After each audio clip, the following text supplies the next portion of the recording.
창세기 41장 55절에서 57절까지 말씀을 다 같이 읽겠습니다. 애굽 온 땅이 굶주림에 백성이 바로에게 부르짖어 양식을 구하는지라. 바로가 애굽 모든 백성에게 이르되 요셉에게 가서 그가 너희에게 이르는 대로 하라 하니라. 온 지면에 기근이 있음에 요셉이 모든 창고를 열고 애굽 백성에게 팔세. 애굽 땅에 기근이 심하며 각국 백성도 양식을 사려고 애굽으로 들어와 요셉에게 이르렀으니 기근이 온 세상에 심함이었더라. 아멘. 애굽의 7년 풍년이 지나고 이제 7년 대흉년이 시작되었습니다. 계속되는 기근으로 사람들은 먹을 양식이 떨어졌고 견디다 못하는 백성들이 바로를 찾아가서 하소연합니다. 저희들에게 양식을 주십시오. 먹을 것을 주십시오. 그랬더니 이 바로가 하는 말이 요셉에게 가서 너희에게 이런 대로 해라, 이렇게 말을 하고 있습니다. 사실 바로의 태도가 좀 이해가 되지 않습니다. 왜냐하면 지금 먹고 사는 문제, 생명의 문제에 시급한 상황에서 바로가 직접 나서서 해결하면 더 빠르게 할 텐데 굳이 요셉에게 가라고 하는 이유가 뭘까요? 직접 해결하지 않고 요셉에게로 자꾸 넘기는 거 보면 뭔가 자기가 책임지지 않고 떠넘기려는 그런 임상을 받을 수가 있습니다. 어떤 사람들은 요셉 바로에 대해서 좀 실망을 한 사람도 있을 수 있겠지요. 그러면 이 바로가 왜 요셉에게 가라 그렇게 말을 했냐는 거예요.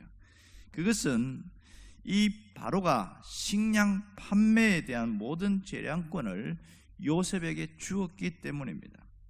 바로는 식량에 대해서 모든 권한을 위임하는데 사실 이 양식에 대한 죽고 사는 문제지만 문제를 해결할 수 있는 사람은 요셉밖에 없다는 것을 스스로 모든 사람들에게 인정을 해주고 있는 겁니다. 그래서 곡식을 모으는 일뿐만 아니라 곡식을 저장하고 관리하고 그것을 분배하는 일까지도 요셉에게 맡겼다는 겁니다. 결국은 7년 흉년이 시작되어지자 엄청난 문제가 생길 때에 요셉이 얼마나 소중한 사람인지를 알게 되었고 바로는 더욱더 요셉을 신뢰하게 되었다는 겁니다. 이런 가운데에서 모든 문제를 해결하기 위해서 요셉의 움직임은 사람들을 깜짝 놀라게 했습니다. 그래서 특이한 건 뭐냐 하면 요셉에게 갔을 때에 요셉이 지금 굉장히 어려운 지경에 있는 사람들에게 무상으로 주지 않고 돈을 받고 팔았다는 것이 특징입니다. 희한하죠. 보면 온 지면에 기근이 있음에 요셉이 모든 창고를 열고 애굽 백성에게 팔세 이랬습니다. 사실 그 무상으로 줘도 되는데 왜 팔았을까요? 그것은 딱 하나입니다. 자기 생명의 문제는 자기가 책임지라는 겁니다. 만일 무상으로 분배하게 되어지면 남아있는 흉년을 절대로 버티지 못한다는 거지요. 전부 도둑이 되거나 자기 목숨을 그냥 요셉에게 의지하면서 게으른 사람이 될 가능성이 많다는 겁니다. 땅을 팔든지 양을 팔든지 뭘 팔아서라도 자기 목숨은 자기가 책임지라, 이것이 요셉이 말하는 겁니다. 결국은 이 하나하나를 소중하게 여기게 되고 흉년의 어려운 때를 잘 지나게 되었다는 겁니다. 오늘 이 말씀을 통해서 하나님께서 우리에게 주시는 메시지가 무엇이냐는 겁니다.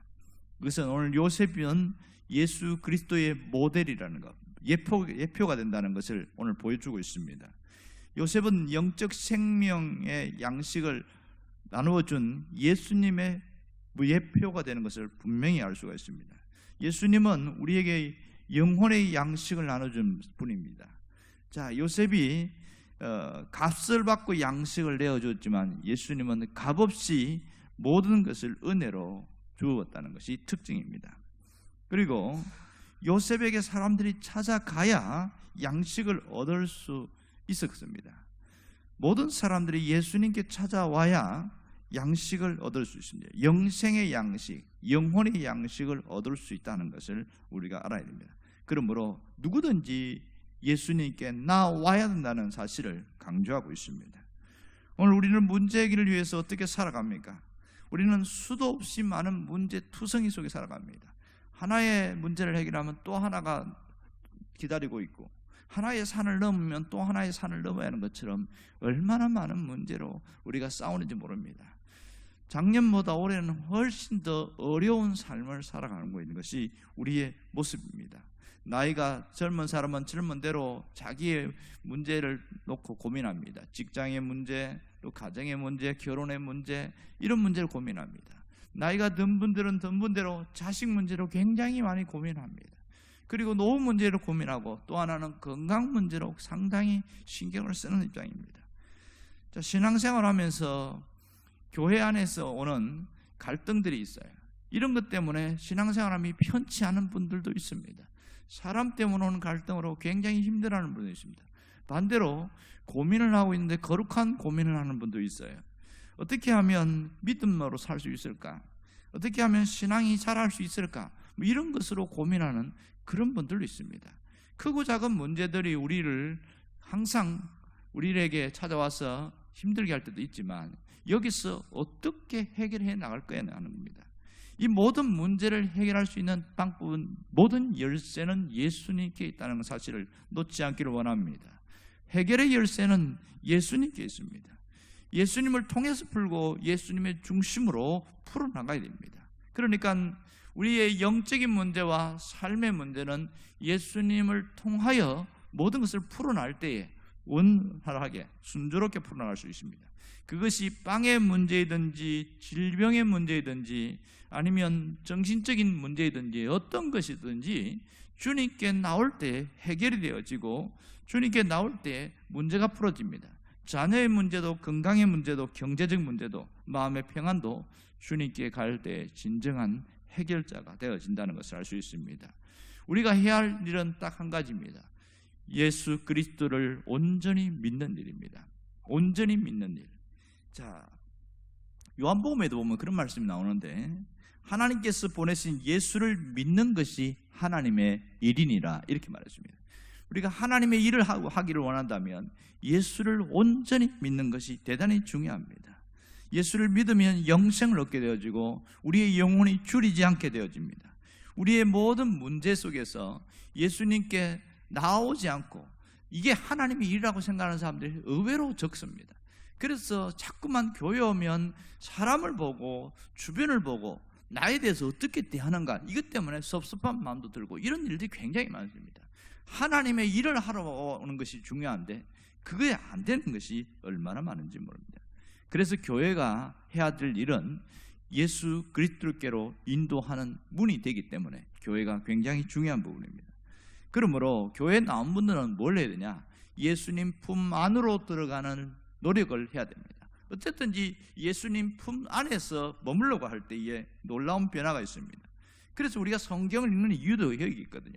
예수님께 가까이 가기 위해서 성경도 읽고 또 말씀도 듣고 뭔가 어떤 변화를 노리기 위해서 합니다. 우리의 마음과 우리의 삶 속에 진정한 주인이 주님이시라는 것을 고백하고 살아갈 때에 그 사람은 놀라운 변화가 있습니다. 놀라운 성장이 있습니다. 그러므로 늘 날마다 내 자신을 주님께 내어드리는 그 작업이 대단히 중요합니다. 오늘 우리가 지금 뭘 해야 될까요? 전적인 신뢰, 주님을 전적으로 신뢰하고 오늘도 살아가기를 결단해야 됩니다. 내 문제를 해결할 수 있는 분은 예수님밖에 없다, 이것을 인정하고 온전히 주님을 신뢰하고 살아가기를 주의 이름으로 축원합니다. 기도하겠습니다. 우리의 모든 삶 가운데 주님이 함께 하심을 믿습니다. 오늘도 모든 문제의 열쇠는 예수님께 있는 줄 알고 주 앞에 나와서 주님을 전적으로 신뢰하는 자로 살아가는 성도들이 될 수 있도록 도와주시옵소서. 예수님의 이름으로 기도합니다. 아멘.